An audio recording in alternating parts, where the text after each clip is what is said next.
A Bíblia Sagrada diz que o nosso Senhor e Salvador Jesus Cristo, Ele é uma rocha, Ele é uma pedra. Primeira carta de Paulo aos Coríntios, capítulo 10, versículo 4. E beberam todos de uma mesma bebida espiritual, porque bebiam da pedra espiritual que os seguia. E a pedra era Cristo. Vale nós analisarmos esta informação do apóstolo Paulo e vermos aonde é que estamos firmados. Vermos a grandeza de Cristo, a grandeza do Evangelho e aonde estamos verdadeiramente firmados, nossos pés firmados na rocha que é Cristo. O texto diz que lá no Antigo Testamento, o povo da Antiga Aliança, eles beberam de uma pedra espiritual. O Novo Testamento traz essa pedra espiritual como Jesus. Aquela pedra estava apontando, tipificando para Cristo. E quando nós falamos de Jesus, quando nós falamos de Cristo, nós falamos da sua grandeza, nós falamos da sua bondade, nós falamos da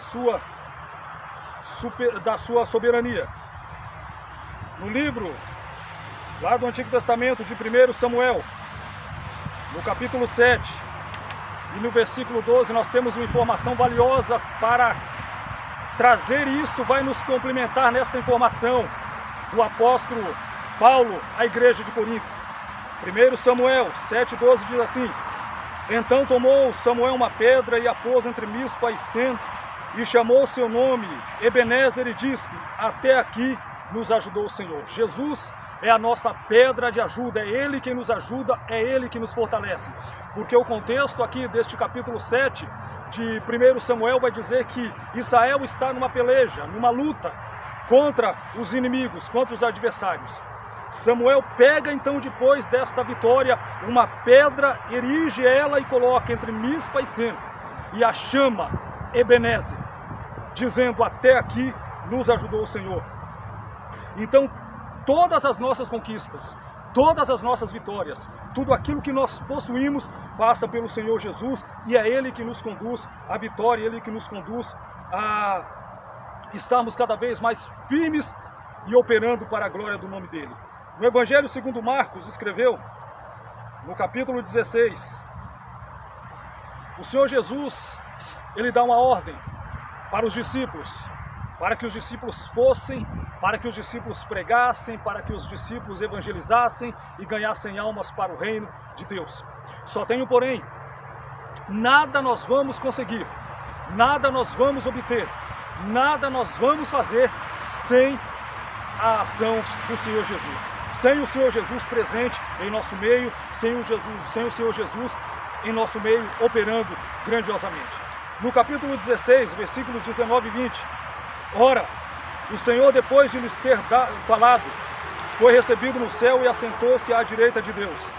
Versículo 20, e eles, tendo partido, pregaram por todas as partes, cooperando com eles o Senhor e confirmando a palavra com sinais que se seguiam. Então Jesus, Ele foi com seus discípulos, Jesus, Ele foi com seus apóstolos, Ele foi com aqueles que Ele comissionou para estarem pregando a palavra, para estarem evangelizando, e verdadeiramente essa obra cresceu, e hoje nós estamos aqui porque o Senhor Jesus, Ele abençoou esses discípulos. Ele foi com eles, Ele foi cooperando com sinais, Ele enviou o Espírito Santo para que os discípulos, para que os apóstolos não estivessem só. Então nós também precisamos, da mesma forma que esses discípulos, nós precisamos também da força da graça do Senhor Jesus Cristo. No livro do profeta Daniel,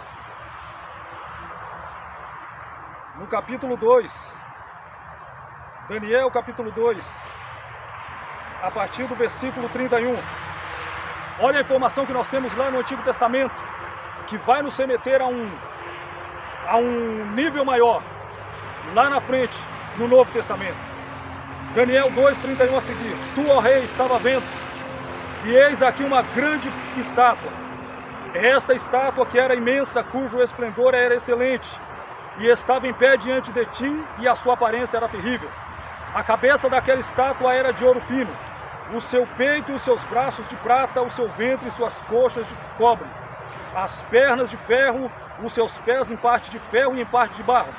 Estavas vendo isto quando uma pedra foi cortada sem auxílio da mão, e a qual feriu a estátua nos pés de ferro e de barro e os esmiuçou. Observa que a visão que o rei Nabucodonosor está tendo é justamente de uma grande estátua, simbolizando os governos do mundo.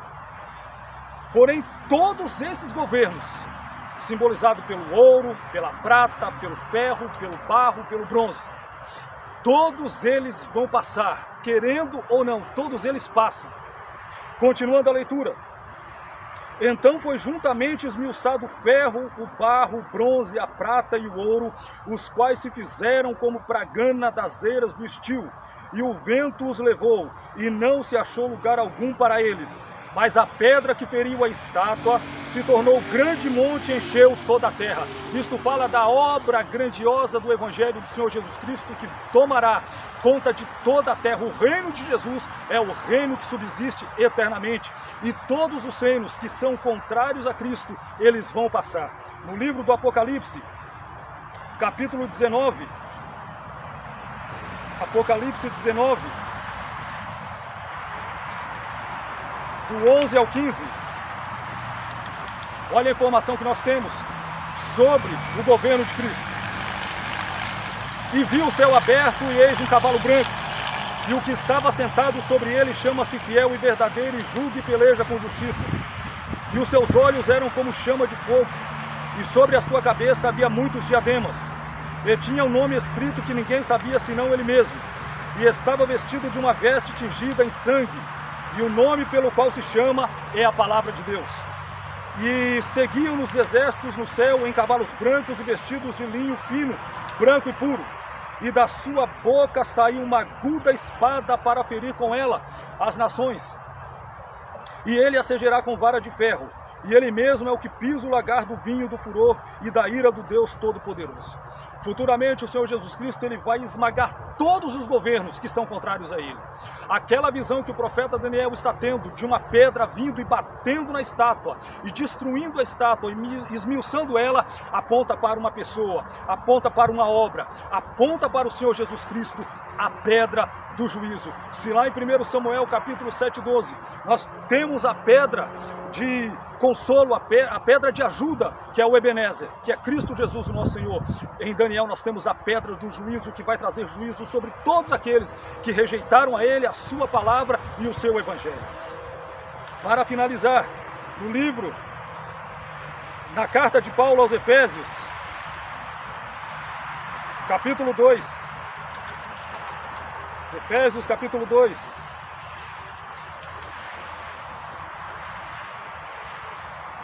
e versículo 20, a principal pedra que gera todo o fundamento, o Senhor Jesus, edificado sobre o fundamento dos apóstolos e dos profetas, de que Jesus Cristo é a principal pedra de esquina. Jesus é a pedra principal de todo o fundamento. Nós devemos estar fundamentados, alicerçados em Cristo. O apóstolo Paulo aqui em Efésios 2:20, ele deixa claro, edificados, postos, firmados sobre o fundamento dos apóstolos e dos profetas. Ou seja, tanto os profetas do Antigo Testamento, quanto os apóstolos do Novo Testamento apontaram para uma pessoa, para uma pedra específica. E esta pedra e esta pessoa é Cristo, o nosso Senhor. E ele diz, no qual todo edifício bem ajustado cresce para templo santo no Senhor. Então, nós estamos edificados em Cristo, nós precisamos estar arraigados no Senhor Jesus. E é por isso que nós devemos estar cultuando a Deus, estar buscando cada vez mais a presença do Senhor Jesus Cristo para as nossas vidas, edificados sobre o fundamento dos apóstolos e dos profetas, de que Jesus Cristo é a principal pedra de esquina. Não existe outra. Então nós precisamos viver uma vida edificada no Senhor Jesus. Ainda no livro de Atos dos Apóstolos, capítulo 4,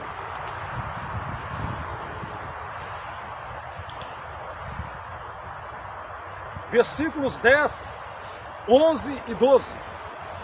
Seja conhecido de vós todos e de todo o povo de Israel, que em nome de Jesus Cristo, o Nazareno, aquele a quem vós crucificastes, a quem Deus ressuscitou dentre os mortos, em nome desse é que estes são diante de vós. 11. Ele é a pedra que foi rejeitada por vós, os edificadores, a qual foi posta por cabeça de esquina, e em nenhum outro há salvação, porque também debaixo do céu nenhum outro nome há, dado entre os homens pelo qual devamos ser salvos. Então, desde os apóstolos do Novo Testamento, começando pelos profetas do Antigo Testamento, apontam para a pedra principal, apontam para a pedra de esquina, e esta pedra fundamental é Cristo, o nosso Senhor. A pedra principal de esquina é Cristo. Então que nós venhamos estar edificados sobre Jesus, porque não há outra pedra de esquina, não há outro fundamento a não ser Cristo.